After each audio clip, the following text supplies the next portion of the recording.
ഇന്നത്തെ യാത്ര Wayanad wild life സാങ്ച്വറിയിലൂടെ ഗുണ്ടൽപേട്ടിലേക്കാണ്. ഗുണ്ടൽപേട്ടിലെ Bandipur കാടിനുള്ളിലെ ഒരു ക്ഷേത്രമുണ്ട്. ആ ക്ഷേത്രത്തിലേക്കാണ് ഇന്നത്തെ യാത്ര. വയനാട്ടിലെ സുൽത്താൻ ബത്തേരിയിൽ നിന്നും ഏകദേശം 65 കിലോമീറ്റർ ദൂരമാണ് ക്ഷേത്രത്തിലേക്കുള്ളത്. തലേദിവസം സുൽത്താൻ ബത്തേരിയിൽ വന്ന് ഒരു റൂം എടുത്ത് താമസിച്ചു. രാവിലെ 6 മണിക്ക് അവിടെ നിന്നിറങ്ങി. രാവിലത്തെ കോടമഞ്ഞും കണ്ടൊരു യാത്ര.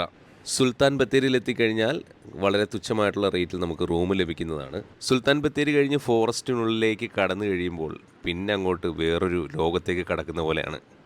ഈ കാണുന്നതാണ് മുത്തങ്ങ ഫോറസ്റ്റ് ചെക്ക് പോസ്റ്റ്. നമ്മൾ മുത്തങ്ങ ഫോറസ്റ്റിലേക്ക് കടക്കുകയാണ്. ഫോറസ്റ്റിനുള്ളിൽ നിർത്തുകയോ ഒരു കാരണവശാലും ഇറങ്ങാനോ പാടില്ല. ഇറങ്ങിക്കഴിഞ്ഞാൽ നമുക്ക് ഫൈൻ കിട്ടുന്നതാണ്. ഫസ്റ്റ് സൈറ്റിൽ നമുക്ക് കിട്ടിയത് ഒരു മാനാണ്. എന്ത് ഭംഗിയാണല്ലേ പോകുന്ന വഴിയൊക്കെ, കണ്ടില്ലേ? മരങ്ങൾ ഇരുവശത്തായിട്ട് നിന്ന് നല്ല അടിപൊളി റോഡ്. കൂടാതെ വൈൽഡ് ലൈഫ് ക്രോസിംഗ് ഉള്ളതുകൊണ്ട് ഒരു മിനിമം സ്പീഡ് നമ്മൾ കീപ്പ് ചെയ്ത് വേണം ഇതിലെ പോകാനായിട്ട്. അങ്ങനെ വയനാട് ഫോറസ്റ്റ് കഴിഞ്ഞ് നമ്മളിപ്പോൾ കയറുന്നത് കർണാടക ഫോറസ്റ്റിലേക്കാണ്. ഇവരുടെ ഫോറസ്റ്റിലേക്ക് കയറുമ്പോൾ തന്നെ പാസ് ഉണ്ട്. പാസ് എടുക്കണം. 20 രൂപയാണ് എൻട്രി ഫീസ്. അനേകം കുരങ്ങന്മാരൊക്കെ ദാ നിൽക്കുന്നത് കണ്ടില്ലേ? അങ്ങനെ കുറച്ചങ്ങോട്ട് പോയി കഴിഞ്ഞപ്പോൾ കണ്ടൊരു മനോഹരമായ കാഴ്ചയാണിത്. ഒരു അമ്മയാനയും ഒരു കുട്ടിയാനയും കൂടെ ആയിട്ട് ഇതാ റോഡ് ക്രോസ് ചെയ്ത് ഉൾവനത്തിലേക്ക് പോകുന്നു. അങ്ങനെ കർണാടക ഫോറസ്റ്റും കഴിഞ്ഞ് ഇതാ ഗുണ്ടൽപേട്ടിലേക്കുള്ള യാത്ര. ചില സ്ഥലങ്ങളിൽ സൂര്യകാന്തിയൊക്കെ പിടിച്ചു നിൽപ്പുണ്ട്. ഒത്തിരി ആയിട്ടൊന്നുമില്ല, കുറച്ചൊക്കെ ഉള്ളൂ. പലതരത്തിലുള്ള കൃഷികളുടെ നാടാണ്. ഇവിടുത്തെ രാവിലത്തെ കാഴ്ചകൾ വളരെ മനോഹരമാണ്. അങ്ങനെ ഹിമവത് ഗോപാലസ്വാമി ഹിൽസിലേക്ക് കടക്കുകയാണ്. കണ്ടില്ലേ എന്ത് മനോഹരമാണല്ലേ ഈ മരങ്ങളൊക്കെ പൂത്ത് നിൽക്കുന്നത് കാണാൻ. നല്ല ഭംഗിയാണ് ഈ കാണുന്ന നീളത്തിലുള്ള റോഡ്. ഇതിപ്പോൾ നേരെ പോകുന്നത് ബന്ദിപ്പൂർ ടൈഗർ റിസർവ് ഫോറസ്റ്റിലേക്കാണ്. അങ്ങ് ദൂരെ കാണുന്നതാണ് ഫോറസ്റ്റിലേക്കുള്ള കവാടം. ഇവിടെ പാർക്കിംഗ് സൗകര്യമുണ്ട്. നമ്മുടെ പ്രൈവറ്റ് വാഹനങ്ങൾ ഇവിടെ പാർക്ക് ചെയ്ത് കർണാടക KSRTC ബസ്സിൽ വേണം ഇവിടെ നിന്ന് ക്ഷേത്രത്തിലേക്ക് പോകാൻ. ഒരാൾക്ക് അപ്പ് ആൻഡ് ഡൗൺ ആയിട്ട് 70 രൂപയാണ് ടിക്കറ്റ് റേറ്റ്.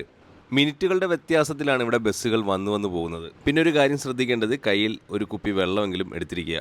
കാരണം നമ്മൾ ഫോറസ്റ്റിലേക്കാണ് പോകുന്നത്. അവിടെ കടകളോ കാര്യങ്ങളോ ഒന്നുമില്ല. അങ്ങനെ ഇതാ ബസ് വന്നിരിക്കുകയാണ്. ബസ്സിനുള്ളിലേക്ക് ഇനി കയറാം. ഒരു ബസ് ഫുൾ സീറ്റ് ഒക്യുപ്പൈഡ് ആയി കഴിഞ്ഞാൽ ബസ് അങ്ങ് വിടും. ഒരു മലയാണ് ഇപ്പോൾ കയറിക്കൊണ്ടിരിക്കുന്നത്. ചുറ്റും ചുരം പോലെ. താഴെ കാണുന്നത് ഗുണ്ടൽപേട്ട് ഗ്രാമങ്ങളാണ്. അങ്ങനെ ബസ് ഓടി ഇതാ ചുരം കയറി മലയുടെ മുകളിലേക്ക് എത്തിച്ചേർന്നിരിക്കുകയാണ്. ഒരു 20 മിനിറ്റത്തെ യാത്രയുണ്ട് താഴത്ത് നിന്ന് മുകൾ വരെ. അപ്പോൾ ഈ കാണുന്നതാണ് ഹിമവത് ഗോപാലസ്വാമി ടെമ്പിൾ, കാടിനുള്ളിലെ ക്ഷേത്രം. ഇവിടെ ഈ ക്ഷേത്രം മാത്രമേ ഉള്ളൂ. പിന്നെ ടോയ്ലറ്റ് ഫെസിലിറ്റീസ് ഉണ്ട്.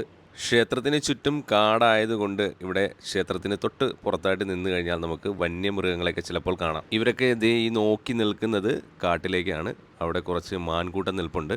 ഇവിടെ വെയിലാണെങ്കിലും ഒരു തണുത്ത ഒരു കാറ്റൊക്കെ വീശുന്നുണ്ട്. ഇവിടെ വരികയാണെന്നുണ്ടെങ്കിൽ കഴിവതും ഉച്ച കഴിഞ്ഞുള്ള സമയത്ത് വരാൻ ശ്രമിക്കുക. എങ്കിൽ നല്ല തണലായിരിക്കും ഈ ഒരു സ്ഥലത്ത്. മാത്രമല്ല ഇവിടെ സ്ഥിരം ഏകദേശം വരുന്ന ഒരു ആനയൊക്കെ ഉണ്ട് ഈ അമ്പലത്തിൽ. ചിലപ്പോൾ അതിനെയും സൈറ്റ് ചെയ്യാൻ വേണ്ടി സാധിക്കും. മാത്രമല്ല ചില സമയങ്ങളിൽ ഉച്ച കഴിഞ്ഞാൽ ഫുൾ കോടയാണ് ഇവിടെ. ആ ഒരു സമയത്ത് ഇവിടെ എത്തിപ്പെട്ടാൽ എന്ത് ഭംഗിയാണെന്നറിയാം. അങ്ങനെ അവിടുത്തെ കാഴ്ചകളും കണ്ട് തിരിച്ചുള്ള ബസ്സിൽ കയറി നമ്മളിതാ നമ്മുടെ കാറ് പാർക്ക് ചെയ്തിട്ടിരിക്കുന്ന സ്ഥലത്തേക്ക് പോവുകയാണ്. അങ്ങനെ നന്ദിനി സ്റ്റോറിൽ നിന്നും ഒരു തണുത്ത മോരും വെള്ളമൊക്കെ വാങ്ങിച്ച് കുടിച്ച് ഞങ്ങളിതാ തിരിച്ച് യാത്ര പോവുകയാണ്.